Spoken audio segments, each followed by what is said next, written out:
Hello, mabuhay! Eto na naman at nagbabalik tayo sa isang maiksing video kasi po naiirita ako dyan sa mga nagsasabing si Senator Marcoleta ay pro-China. Napaka-maling debate ho niyan.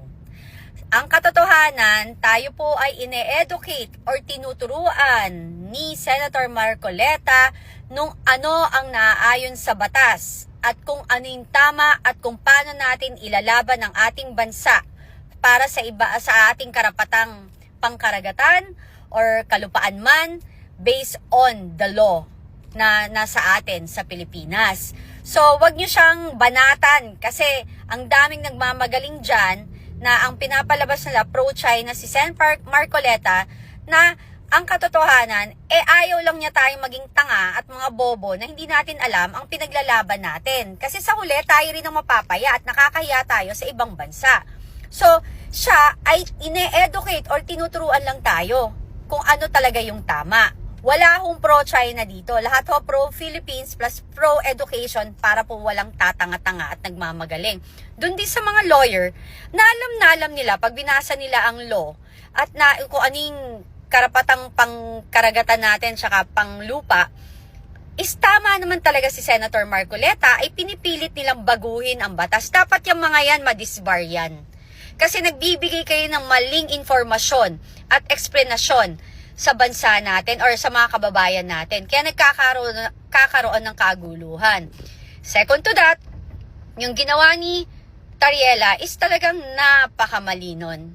Kasi bilang nagtatrabaho sa gobyerno, hindi ka dapat maging emosyonal at gamitin mo yung personal mong interes upang sumikat ka lang para umikot ng eskwelahan at siraan isang leader ng ibang bansa. Nakakahiya yan. At yan naman sa mga may-ari ng eskwelahan na yan, sa mga dean dyan, sa mga principal dyan at mga teacher yan, bakit yung pinababayaan ganon?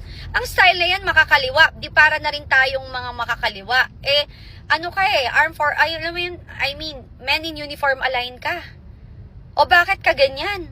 At saka hindi mo malulusutan yon. At dyan din sa mga senators natin na nangungunsinte at congressman, ay nako, ewan ko na kung ano yung pananaw nyo sa buhay ninyo. Na ikaw ba, ganito na lang, yung mga senator dyan, yung mga congressman dyan, pag ginawa kayo ng caricature o komedyanteng picture at binaboy ang inyong mga litrato at ginawa kayong katawa-tawa, okay lang? Okay lang yun. Aba, sigurado ako hindi okay yun sa inyo. So parang yung sinasabi, kinukonsinti nyo at pinababayaan nyo si Tariela ng mga bastos ng ibang tao. Diba? Tapos iikot siya sa iba-ibang eskwelahan, tuturuan yung mga kabataan at anak natin.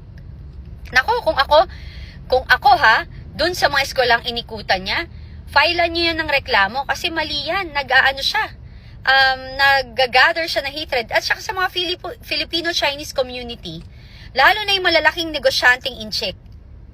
Kailangan panahon na para magsalita kayo na anong magiging epekto neto sa atin. Kasi nakakalimutan nila na kapag sinasabi kasi ng iba na mas malulugi ang China kapag umalis tayo or makipaghiwalay tayo sa kanila, lalo sa trading. Kunwari, pag bibili natin ng mga materyales kasi ang nabebenta nila sa atin is 52 billion. Mali ho, nasa kukulang ho nila dumi ng kukulang ho nila yung kinikita nila sa atin. Sa katotohanan, sa laki ng kinukuha nating raw materials sa kanila, pag huminto ho tayong kumuha sa kanila, ang laki ho ng damage sa ating economy niyan, lalo na sa ating mga factories at marami humawawalan ng trabaho. Second is yung OFW natin, yung magiging epekto sa OFW nito. Dahil ho, kapag ito ay nagkaroon ng problema talaga tayo sa China, tuluyan tayo nakipagyera, baka humapauwi ang mga OFW. Kaya ho bang suportahan at sagutin ng ating gobyerno ang ilang libo or milyon na OFW na mapapauwi dito at mawawalan ng trabaho? Yung mga yan, may mga loans yan, nagtatayo ng bahay, may utang, may pinag-aaral, may mga kamag-anak na may sakit. Lahat ba yan sasagutin nyo? Ang tapang nilulugar. Ang katalinuhan ay dapat ginagamit sa tamang paraan. Hindi yung sa panloloko kasi merong matalinong manloloko, diba? So, yun lang. So, wag ko kayo tigilan nyo si Senator Marcoleta. tinuturuan niya ho tayo, in-educate niya tayo. Ang problema ho kasi, ego. Yung ego ng mga dyan, pag alam nilang may mali sila, ipipilit pa rin nila, tapos mag-hire ng troll, ng avatars, gagawa ng naratibo, na ay pro-China yan. O ganito na lang.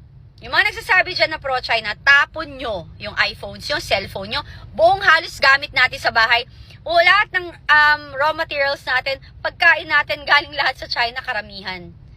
Huwag na tayo dito magpaka-plastic. So, tigilan nyo yan kasi hindi natin kaya. Pero kung gusto nyo makipagyera, kayo ang mauna, kayo ang maging forefront, kayo ang nasa frontline, kayo ang humirap. 'Di ba? Okay lang kasi, kung makikipagyera ka, gusto nyo ng ganyan, if kaya natin. O baka naman. Kaya gusto nyo itong gulong-gulong to para number one, ma-divert talaga yung totoong nakawan sa kaban ng bayan. Pangalawa, tumaas ang budget dyan ninyo. Yan, ikaw, Tariela, baka yun ang gusto mo, di ba? Para, kunwari, may reason ka para mataas ang budget mo. Tas, baka lang din, may kupitan dyan or porsyentuhan, di ba? O, eto pa.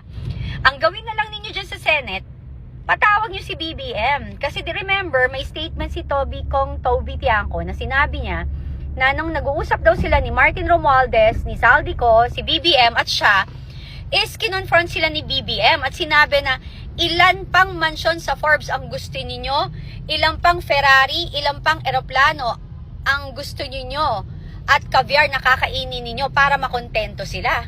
Diba? Dapat itanong niya yan kasi yan itself is a testimony of somebody na may alam na may nangyayaring nakawan sa kaban ng bayan. So, dun pa lang, dapat nakakulong na yan. Bakit until now, hindi nila pinapakulong? 'Di ba? So, yan. So, patawag nyo si BBM para questionin niyo katulad kung paano nyo kinwestiyon si BP Sara dyan sa Congress. And I forgot na kung pinatawag din siya sa Senate para mag-explain.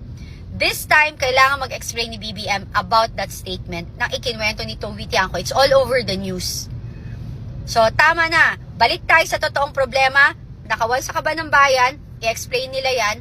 At panagutin yung totoong may mga sala. God bless. Bye!